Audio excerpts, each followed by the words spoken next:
Kalakata tubaniza nate mwe mukimanyi ntino Valentine's tegeeza kwewa birabo onako the beautiful Helen Lukoma. How are you? I'm good. How are you doing? Fine. You're so beautiful. Thank you. I am. Valentine's ogispendinza otya n'omwagalwa wo? I'm here eating food and enjoying with my friends. Finally ne bakuwa Range Rover. Finally? Olinga agamba Kizibu abaginoonya. Mpoze ekyo naye abamu ffe tulina emikisa. Biki ebyo by'okudde okuba wallahi okujjamu omusajja Range Rover Helen Lukoma olunaku olwaleero. Nanti olaba abasajja abamu basajja balungi ate n'ekirala nze mama yankuza. Wanje. Kati olwo azze agenda akugamba ki? I was home mbadde n'abaana ewaka. Of course I spent the whole day with the children. I took Heaven to school, then I came back.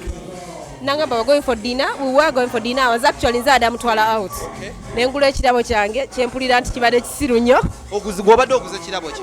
Sijja kyogera naye kubaddeko ebimuli. Perfume. Perfume. Anyway, he called me oregula nangamba oli welcome to Golden Tulip. Nangamba I'm coming. I thought it was a dinner for two. Nangamba tukirire find me in the basement. He came for me then basically And how do you feel? You acting normal. A Range Rover. Nange simanyi nalowooza okwevulungula mu ttaka. Simanyi.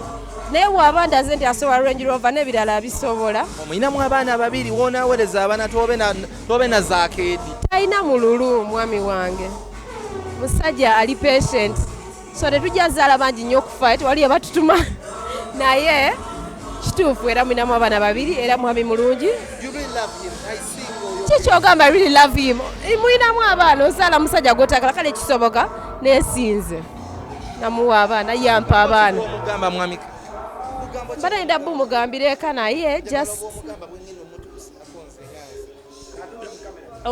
bino abamu bwe bawogana you want to chill with the big boys. My friend Mr. Anwar is a big boy. He's a big boy. Mwaba manyi maman is a good man. Minus byampa musajja mulungi. Wakabeera naye banga. Yampa ekirabo. Actually we're celebrating our anniversary. We've been together for 5 years. Yes, good 5 years. Nga twemanyi ne tuwasa in 3 years. We're good. 5 years. Abamu bali balowooza ba Helen tebasobola wangaza bufumbo but I'm really happy for you. Are you sure? Nawe tubyogerako gwe. Nyinza ofuna bouncer ne bakunkubira. Bye nayogera byaliwo. Obufumbo tebuliko technology. Kisinzira muntu akumiti nze n'omuntu gw'oli. I am a good person and mwami wange musajja mulungi. Mwawufu. Naye ataba supportive. Katonda yatonda species ye yekka. Yamutonda yekka. Nga wange bamunzalira. You are even shy. Bamunzalira. Kati ogenda vuga nga Range Rover. By the way, so you know, ndika number. UBL. CUB. No, tata. No. Sabondete ku number plate eriko HK. No. Bandete number plate. Ojajira banga nvuga. Nedda.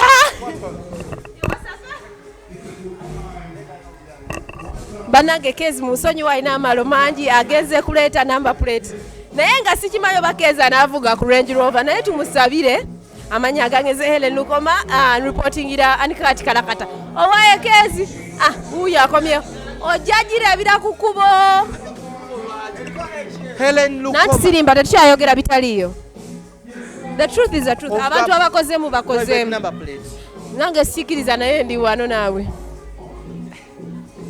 Zo mwana we Makindye. Mwana we Makindye ovuga private number plate. Tunakusobola? Simanyi wamu nasobola naye Katonda ayagala abantu abalungi.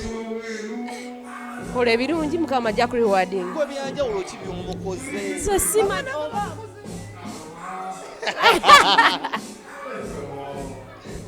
Ata sijja kiddamu ekyo.